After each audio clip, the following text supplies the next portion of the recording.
how to set a camera manually in iPhone. Let me show you how it works. If you're new here, most definitely subscribe so you never miss anything important. So the iPhone built-in camera is great because it just works fast and it's efficient, but it mostly uses the automatic features, right? So there's the automatic focus, automatic exposure, automatic white balance, and all of those other things as well, which apply to the video too, which works well if you quickly want to capture the shot. But if you want to be professional, there you have to probably change some of the things.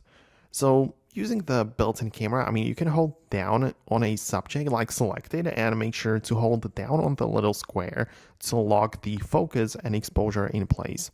Then you can also slide the finger up next to it to adjust the exposure if you really wanted to do that. But I guess that's not ideal because, it doesn't stay there.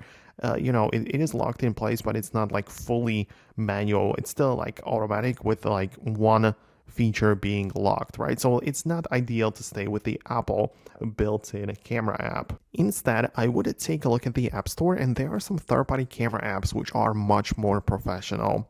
I'm talking about the Final Cut camera from Apple or even a Blackmagic camera. So if I open up the Final Cut, which is actually made by Apple, so it's free, it's easy to use as well, but we have so many manual features here. So when you tap on it, the controls at the top, you can see I get to manage the white balance. I can switch it from automatic to manual. Same thing for exposure.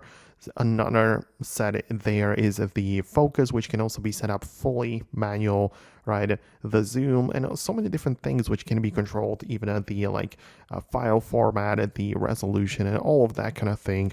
It all gets set up right here and it just works well, much better than the built-in camera.